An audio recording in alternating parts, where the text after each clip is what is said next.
최근 러시아의 푸틴 대통령이 결국 일본에 분노하여 대규모 군대를 이끌고 일본 국경 앞에서 실사격 훈련을 완강하게 진행했는데요. 모두가 알다시피 일본은 강한 자에게는 약하고 약한 자에게는 강한 전형적인 강약 약강의 형태의 비열한 문화를 가진 국가입니다. 즉 러시아의 푸틴은 한국과 군사 동맹을 맺은 뒤 일본을 상대로 군사력과 외교력에서 철저하게 밟아버려야 다시는 그 입으로 영토 분쟁을 언급하며 한국과 러시아에 기어오르지 않고 일본의 제국주의, 영토 야육이 되풀이되지 않게 되는 것을 깨달았습니다. 현재 한국과 러시아 푸틴의 대규모 강경책, 일본을 향한 군사적 압박은 실사격 훈련과 전차 주둔부터 시작해 핵폭격기 순회까지 더욱 강도를 높이면서 일본을 부들부들 떨게 만들고 있습니다. 일본의 영토 야육에 대한 러시아 대통령 푸틴의 참교육 발언, 일본은 과거에 저지른 군국주의 죄행을 잊으면 후회하게 될 것이다. 현재 아시아에는 역사를 뒤집으려는 기괴한 국가가 존재한다. 쿠릴 열도에는 영토 분쟁이 존재하지 않는다. 오직 일본만이 영토 분쟁이 있다고 생각하고 있다는 등 더욱 강경한 발언으로 일본의 행태를 참교육하고 있습니다. 그리고 오늘 말로만 하지 않고 군사부대를 추가로 배치시키면서 쿠릴 열도가 누구 땅인지 똑똑히 보라는 푸틴 대통령의 한마디에 일본은 부들부들 떨면서 진심으로 두려움을 느끼고 있다는 기쁜 소식입니다. 대한민국 군사정보 채널 대고구려제보 구독과 알림 설정 진심으로 감사드립니다. 푸틴의 명령에 따라 러시아군이 2021년 9월 8일 쿠릴 열도에서 500여 명의 병력을 동원한 실사격 훈련을 실시했다고 로이터 통신이 러시아 국방부 발표를 인용해 전격적으로 보도했습니다. 이번 군사훈련에서 러시아의 군인들은 일본 영토를 향해 실탄을 발사하고 러시아의 T-72 비상전차가 주포에서 불을 뿜었는데요. 쿠릴 열도에 있는 군사공항에는 수호의 전투기가 연속적으로 이륙해 일본 열도 전체를 위협했습니다.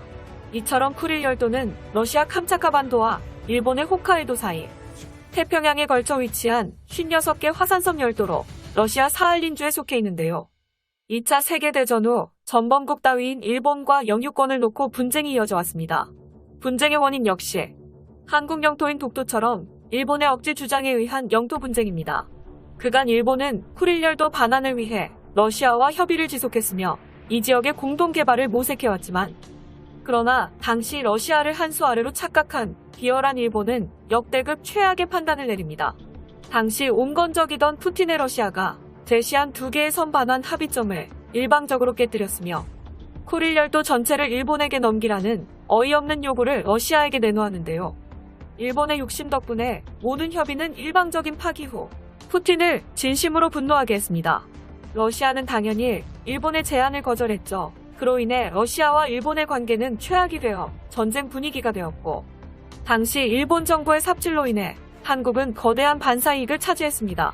이 사건으로 인해 러시아는 일본과 본격적으로 등을 돌려 새로운 강대국인 한국과 문화적, 경제적, 외교적 긴밀한 관계를 맺게 되었습니다.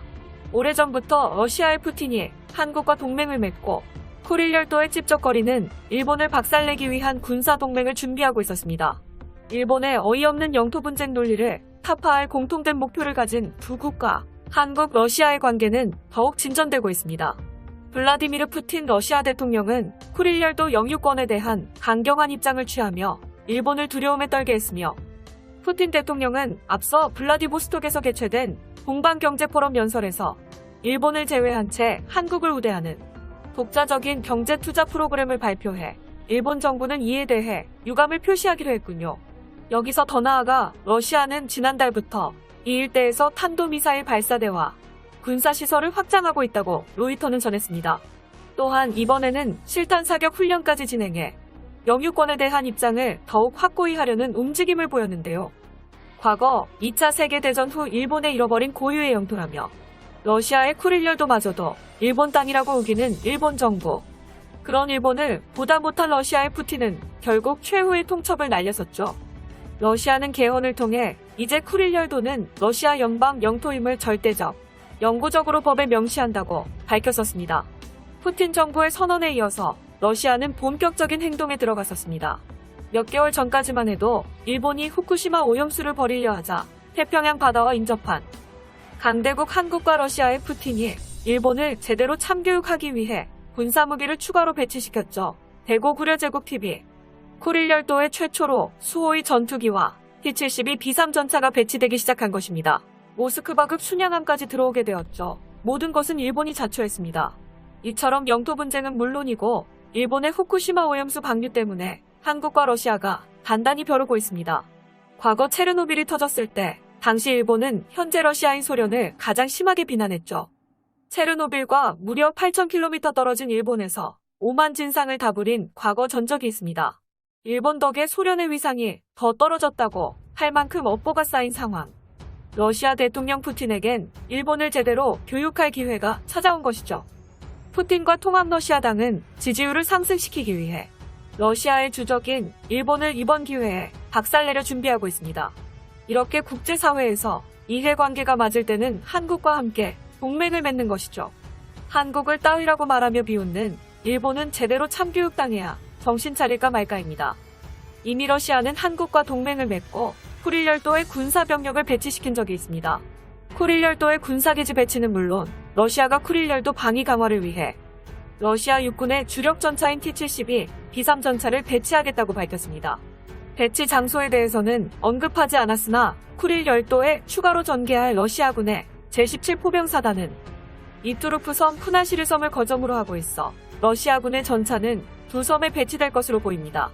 이어서 제17 포병사단이 운용하는 장비는 러시아군의 최신 자주포 중 하나로 뛰어난 조준 기능과 미사일 포탄 발사 시스템을 갖춰 일본의 전차 전력을 박살내버리고 해안 방어 능력을 대폭 향상시킬 것으로 보입니다. 내부적으로 문제가 많던 육상 자위대의 10식 전차와 90식 전차는 러시아와 국지전 발생 시 T-72 B3 전차와 싸워야 하는군요. 사실상 일본이 러시아 상대로 전쟁을 일으키지 않는 한 쿠릴 열도를 빼앗을 가능성은 0%가 되었습니다. 이번엔 러시아와 함께 강대국 한국이 가만히 있지 않을 듯합니다.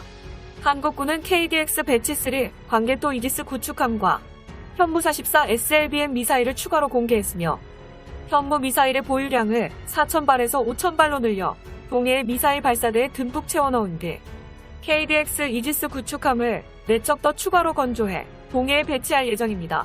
반면 러시아군은 일본과 국경 접경 지역인 쿠릴 열도에 신형 전투기와 탄도미사일을 추가 배치한 상황. 앞서 러시아 매체는 에토로프의 군사공항에서 러시아의 최신형 전투기인 수호이 35의 조종사가 군사훈련을 진행했다고 전했습니다. 구축함 킬러 미사일로 불리는 슈틸 미사일과 이스칸데르 미사일도 쿠릴 열도에 들어온 것이 확인되었죠. 2021년 9월 8일 이번 군사훈련은 이러한 러시아의 신형 장비들이 연속적으로 불을 뿜으며 일본의 영토 야육을 박살냈습니다.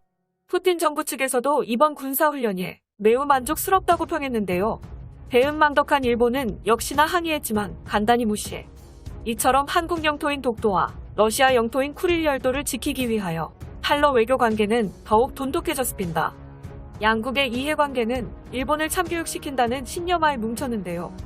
한국의 현무 미사일과 러시아산 이스칸데르 미사일이 일본 열도를 정조준, 일본을 영원한 주적으로 지정한 강대국 한국과 러시아는 끝없이 군비를 증강시키고 있습니다. 대한민국의 영원한 자주국방과 한민족의 미래를 위하여 대고 구려제국. 영상의 정보가 유익하셨다면 구독과 알림 설정 진심으로 감사드립니다.